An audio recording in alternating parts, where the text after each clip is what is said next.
And a guy's up there talking to the police. And I said, "Are you my rider?" And he yelled at me. And I said, "Look, man, if you're going to talk to me," he wasn't talking to the police, he was yelling at them. So if you're going to talk to me the way you're going to talk to them, then I'm going to bounce and cancel the trip. So he came real contrite with me and asked me to wait. By the time he got in my car, he had a big bloody wound on half of his head. If you're not using Upside to get gas, get Upside app. You are throwing away money. Click the link in my description. Make sure you're getting the maximum amount. Also, Reflex Protect. It's better than Mace. And that's it. Reflex Protect. Go to reflexprotect.com. You can get a deactivating solution. So if you do end up having to use it with pepper spray, you'd be done for the day as an Uber driver. You use this stuff, you clean up your car, get right back to work. Also, you can use this stuff on yourself if you get it on yourself. And Reflex Protect, unlike pepper spray, it doesn't have like the fumes, like the where it spreads, it just gets everywhere. It stays where you spray it. Go to reflexprotect.com, code David, and you're supposed to get some kind of deal. Back to the video. Can you sit over on this side? Yep. So I said I was going to interview drivers. So I got a driver here. I drive a Kia Optima. I brought it brand new, and it now has 275,000 miles on it from less than 4 years of driving. Do you think it was worth it? Like, I mean, well, obviously we both think it's worth it, yeah. Spiritually, it was worth it. But financially, connection-wise, it was worth it. Financially, absolutely not. Absolutely not. It gave me flexibility. You can't put a price on time with your daughter. That's ultimately what it gave me. It gave my daughter a stay-at-home parent during the day while she was young and in her formative years. It gave her maximum time with both of her parents while they went through a separation and divorce. You can't put a value on that. There's no monetary value you can put on that. That's the thing that happens. That is why I drove for so long. The airline industry, kind of, that was happening. The airline pilots they loved their job. Mm-hmm. The management understood that. Mm-hmm. And they just kept cutting their pay. I remember Sully. Remember Sully? Mm-hmm. So he testified to Congress about all this. Yeah. But Ubers take over Ubers take over the transportation industry. It's such a cool job. Ubers takeover of the transportation industry very much models the way that the corporate airlines took over the air transportation industry, and it's and the way they subverted government regulations to do so. It's crazy how much they did. I mean, they basically sold their investors a lie on technology and things like that. In that movie Driver X, they were talking. There's this one scene where these like investor types were talking. And they were in the back of an Uber, and they were saying how they think that these tech companies think that they're solving big problems, but really the only problem they're solving is how to get money out of the middle class, or billions of dollars out of the middle class. They're trying to convince people that it's cheaper to just take Uber places than to own a car. I mean, when you really think about it, I don't think so. Like, you could go get a pretty decent Toyota Camry, Honda Accord, $3,000 used. Let's say it depends where you live. Yeah, it depends where you live. If you live right in the middle of San Francisco where you'd have to pay a shitload for parking, yeah, it comes cheaper to be an Uber. Absolutely, and not own a car. If you live in New York City, it becomes cheaper to just use Ubers and Lyfts. But you can look at their business plan. If you live in New York City, they very openly talk to their investors about they planned on reducing the need for private ownership of cars. That was their whole plan for an industry takeover and for a total control of the transportation industry. What made you start writing about driving? It's just having interesting ride after interesting ride, whether it was a conversation with a person or a little coincidence or just a funny story. I just realized that there was a point to keeping track of it all. Because as a driver, you got to work so much, it took me a long time before I really was able to sit down and start writing. I'm writing the whole time, but really start editing my stories. What's the craziest trip you ever had? I'm not going to tell you the craziest trip. You've driven in the Bay and you drove in Los Angeles, right? Yeah. So when you moved from the Bay to LA, did you take a pay cut? Yes, I did take a significant pay cut when I moved from the Bay to LA. Do you want to talk about how much? Or? Yeah, absolutely. I generally found, because I was a full-time driver, so I drove, 60 hours a week, 50, 60, 70 hours a week. I kept having to drive more and more because in both San Francisco and Los Angeles, Uber and Lyft cut our rates down. And they cut it down tremendously year after year. They can change our contracts whenever they feel like it. That's their advantage, keeping us as independent contractors. And it's about 30% less that you make in Los Angeles. And it's actually busier in Los Angeles. It's just that the rates are set lower. You get less per mile and less for your time. LA's a little cheaper than the Bay, but it's not 30% cheaper. No. So a minimum trip in Los Angeles will net you $2.75. A minimum trip in the Bay Area will net you $3.75. Can you set your own price? No, I never got to set my own price at all. So I drove a little bit into the pandemic. At first, I thought that I was just going to have to keep driving to make it through this emergency. We didn't know how long this was going to go. And so I figured I would switch over and maybe do a little bit of delivery and just do as much as I could. But my daughter's school got closed. And I was trying to do some at night, and then I was just making so little. And at a certain point, it just didn't make sense to keep driving. I could stay out all night and make very little money and be very tired for my daughter the next day when she was in school, and it just didn't make any sense to keep driving. So I'm not great at math, but I knew enough to know that I was slowly accruing debt. But it wasn't until I stopped kind of chasing myself, working these 60-hour weeks and working just, long week after long week, that I realized how little I was getting paid. Because with this job, the cash is constantly coming in, and it's also constantly going out in your expenses. And so you always feel like you're making a little more money than you are. And that's why I think a lot of part-time drivers think they are making money, because they don't see the mileage add up on their cars in their expenses. They don't see the gas add up. They don't see the brakes, the oil changes, the tires. I go through 3 sets of tires and 3 sets of brakes every year. I always tripped out on with the expenses. I have a Chick-fil-A that I live right by, and Chick-fil-A pays pretty well. Mm-hmm. And I used to trip out that I could probably be making more money if I just worked at this Chick-fil-A right here instead of going out and having my own business driving rideshare. Yeah. I stopped to get something to eat at Wendy's. And I used to teach in South Central in LA. And I stopped to grab a quick bite. And that's what I hate, because there's not much you can eat when you're working an all-night shift. As I'm going through, I pull up to the window and a young man goes, "Mr. Russell?" And I said, "Yeah." And he goes, "Oh, man, you don't recognize me?" And I was one of my former students, and I was my dean my last year as a high school teacher. And this young man, we had caught him drinking across the street, and he and I had a heart-to-heart. He was a really good student. And we just talked about how, the choices he was making by cutting class and drinking and not taking his work seriously were going to limit his options in the future. And he looked at me in the drive-thru line, and he shook his head, and he said, "You were right. I feel really embarrassed right now. Here I am waiting on you in a fast food restaurant and all you teachers." And I never told him that story, but I know that's a story that teachers tell. "You're going to work at McDonald's when you're older." I said, "Look, man, I'm here driving Uber. I probably make less money than you right now, and it's not about where you're at right now. It's about what you do and where you're going. And you're still very young, and you have a lot of life who you are inside." Exactly, and who you are inside. And so regardless of how low we pay, that's one of the reasons I write about this job, is because it's an amazing job, the connections you get with people. And then the little coincidences like that. He wasn't my rider, but I have picked up kids that used to be students, and they were like, "Didn't you used to teach at Fremont?" And they weren't my direct students, but they worked with they were friends with some of my direct students. I have some questions that my viewers gave me to ask.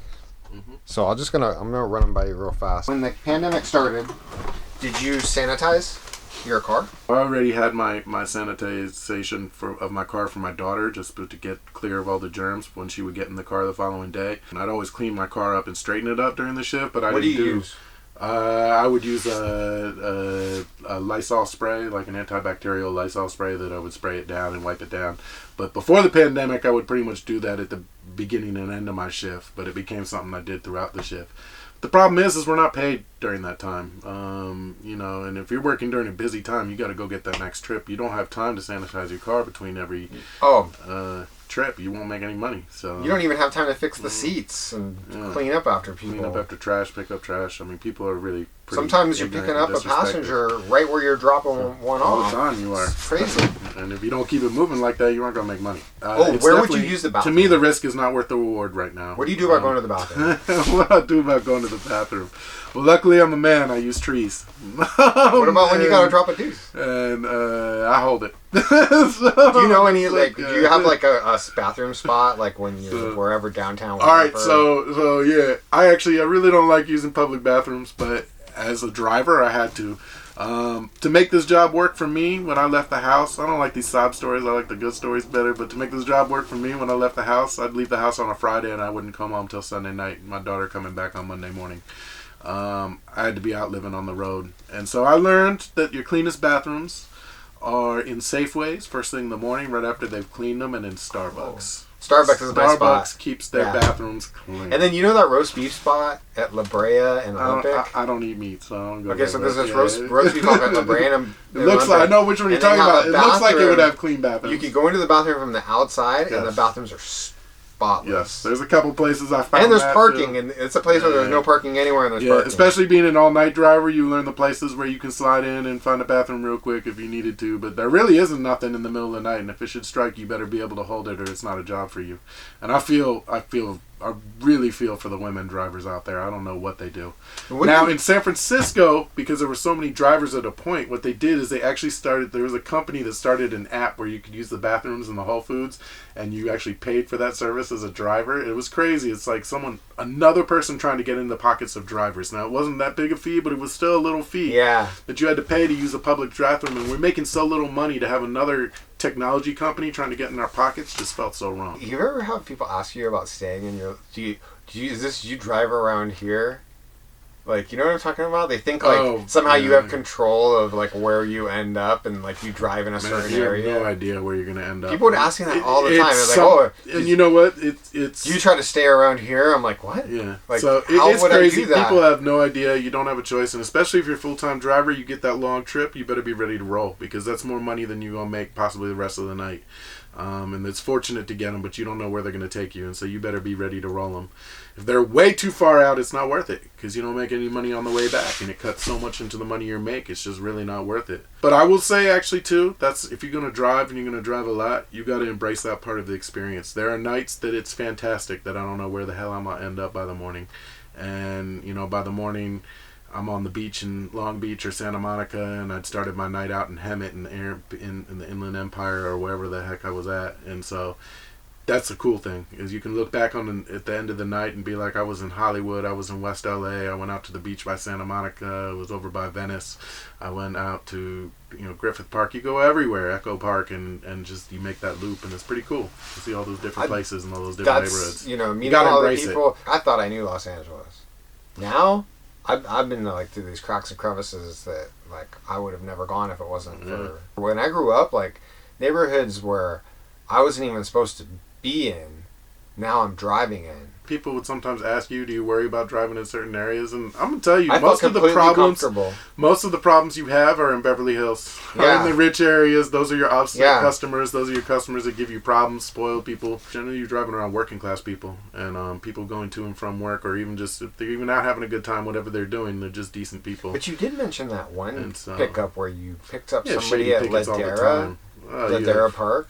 So, I picked up a young man one time. That sounded scary. Yeah, in the middle of the night. I pulled up in the dark. Like, nobody was there, and I was ready to get out of there. I was ready to get out of there. I wasn't going to do this pickup. I felt like it was a setup. Yeah. And you have to be cautious at night, because there are people out there, trying to prey on people. Yeah. That's why I always would drive through the night and sleep in the morning. We're such easy targets as Uber drivers. They just we are, boom, boom, we are, and and we're show not. up. I got a funny joke about that, but let me finish about this young man. So I picked him up, and he was, coming off a messy relationship and was feeling suicidal. And so we talked. I told him, I said, look, young man, you're in your young 20s and I'm in my 40s and I have a failed marriage and I'm not willing to give up on love, and if you're going to give up, I have to give up because I'm 20 years older than you. And so we made a pact not to give up, and felt a lot better at the end of it. And that's the type of thing where you get to connect with people. That's what makes the job worth it. That's what makes it wonderful. I miss people. And what's crazy is I used to be much more of an introvert. And now, being at home during this pandemic, I realized I became a much more of an extrovert. I learned to enjoy people and celebrate people, and I learned to be more comfortable myself around them, and now I miss them. To come in contact with had to have been well over 10,000 people, and like most of them I had some bit of a conversation with. Yeah. And if it wasn't for that, I don't think that I would have came in contact with 10,000 people in my life. Yeah. I had 19,000 rides, which means I feel like 25,000 people. Oh yeah, so let's talk about your stories. So, like, for the viewers, why do they want to read your stories? And then tell them how to get to them. I believe that you would want to read them just because they're about human connections. I personally, some of them are for entertainment because a lot of entertaining stuff happens out on the road. And you're driving a lot of drunk, goofy people. But some of it is just human connections, and there's something that we can all relate to. And I guarantee you, if you start reading my stories, at some point, you're either going to think that you were a passenger in my car, or that you're going to think that one of your friends or someone you know was a passenger in my car. Ultimately, the collection of the stories is to read, just to understand how we connect with each other better, and how we can help each other feel better. I have a link you can give me? Yeah, just go to Thayer Russell, ThayerRussell.medium.com, and you'll see the stories. All right. I'm going to put the link in the description. I got a bunch of description. stories up there. I've also got stuff about the unfairness of driving as we were fighting against Prop 22, and about organizing ourselves as driver people and are not labor gonna be interested in organizing. that. No one wants They to don't read that care, shit. yeah. I appreciate anyone giving a read. You're one of those Uber drivers that seriously goes out there and grinds it out, dude. Like, you go on a mission. Like, what did you say? You drive for how many hours straight? I don't want to say that because I don't want to make myself liable. But I have a body chemistry where I can make it work. But people talk about dudes like you. Like, you're like legends. Mm-hmm. You're like the legend of that driver that just fucking doesn't even go home. He just takes a nap and keeps driving. That's the only way you can make money doing this job, when you're really doing it full time. Otherwise, you got to find other ways to make money. You said you made like over 20 grand in a quarter. Can we talk about that? I made 26,000, but that's gross. That's gross. My net was probably like under 10 for that. In 3 months. Yeah, in 3 months. But that was driving. That was a point when I had a lot of stuff going on in my life where I needed a little more money, car repairs, things like that, and I had to push it for those 3 months. But I always had to get home to my daughter, so if I'm tired, that's why I pull over and just sleep on the side of the road. And you know what's crazy about Uber? I have a body chemistry where I can definitely push it a lot longer than most people. Like, I don't want to give the companies Uber and Lyft too much credit, but the idea, like, to be able to put us out there and put us to work like that, like, you just sign up in an app and then boom, you're out there driving people. Oh, yeah. There's something really soothing. Not just about, like, talking to the people and stuff like that, but just having a job. Like, if you're stressed out about life, things aren't going that good, and then you pick up a passenger, even though you're not making that much money, at least you're doing something. Yeah. You're making something. Yeah. You're not just sitting there wondering absolutely. What's the next, what I gotta do. Absolutely. I gotta figure out, I gotta find a job, and the awesome thing is you don't know what that next something is. It could be anything. You don't know where you're going, you don't know who you're picking up. Yeah. And it's like, which is so much better than a lot of jobs where you know exactly what's coming next. I put a story out called Wearing Many Hats, which was about how, like, as we're driving, our hats change. And so I put my baseball cap that I like to wear aside, and I put on my chauffeur cap. But I picked up a young man, and I was doing some, he was a young gang member, and we ended up doing some gang counseling. A couple rides later, I picked up a woman who was a dancer coming out from working at the strip club, and she had a customer earlier that night that had threatened her. And so she got in the car and she said, "Can you do me a favor and make sure no one's following us?" And all of a sudden I was a private security guard, like a bodyguard, like on a mission to get her home. And her boyfriend got on the phone with us, and he was real thankful, that I was getting her there. And then actually she rerouted to his home. She had to go home and get some stuff, and she had me wait outside real quick. And when we got there, one of her neighbors was standing in the shadows, and we had to check him out real quick to make sure that it wasn't the guy from the club. So it's like all of a sudden you're on an adventure just like that. And you just have to be open to it, and you just every time you order a Uber, you get a new best friend. I would have passengers that were kids of divorced parents that would tell me how to get along with my ex-wife, and would really help me restore that relationship, and were key to me getting the right mindset to make that work. So I had them impact me. I could go out in a shitty mood, haven't been in an argument, and by the end of the night, almost guaranteed, someone would have put a smile on my face. A couple people would have pissed me off too. Yeah, it definitely gets frustrating out there. But by the end, definitely someone put a smile on my face. How come you don't use a phone holder? So, I do use a phone holder. That's a question that our viewers had to ask. Did I tell you enough good ones that you got shit to work with? You want the one about Scarface? Who's Scarface? Okay, so Scarface, I picked up one time, I pulled up to in front of a suburban house, and there were a couple police cars there. And a guy's up there talking to the police. And I said, "Are you my rider?" And he yelled at me. And I said, "Look, man, if you're going to talk to me," he wasn't talking to the police, he was yelling at him. So if you're going to talk to me the way you're going to talk to them, then I'm going to bounce and cancel the trip. So he came real contrite with me and asked me to wait. By the time he got in my car, he had a big bloody wound on half of his head. And basically his his ex-wife, or soon-to-be ex-wife's mom, his mother-in-law, had stabbed him in the face with a knife. What? Yes, and so he was bleeding. And the police were happy I was getting him out of there. So I get him out of there, and then we're talking, and, you know, I was able to use what I went through with Scarface. Yeah, I call him Scarface. with my own relationship to relate on that. We talked about managing stressful situations. And then I got another request, and I was like, what the fuck? This guy was in a pool ride with the blood all over his face, and so I had to go pick up the other person. The next guy got in, he was so drunk, he started talking about himself. He was just one of those people that just talks about himself the whole time. And so he just kept going on and on about himself, and about halfway through the ride, he looks next to him and says, whoa, you're bleeding, to the guy. Just like out of the blue. And then we dropped him off, and then we dropped Scarface off. So that was a pool ride. And it was a pool ride. I had at 8 o'clock in the morning in the bay in Palo Alto. We pulled up. I was taking a guy to work, some techie to work at Facebook. We pulled up in an apartment complex, and a girl comes out, probably in her mid-20s or something, comes out, and she says, hold up, and she starts carrying down garbage bags. And I'm thinking she's going to do laundry because their garbage bags are closed. This is a pool ride. She loads up the whole back of my car with garbage bags. I was ready to tell her this is not a pool ride. Well, I did tell her, but I was ready to just tell her she couldn't come. I let her get in anyway.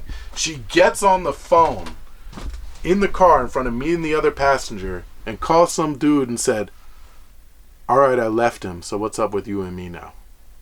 She was moving out from her boyfriend, not going to do laundry, moving out from her boyfriend in an Uber pool. Wow.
It's At on. some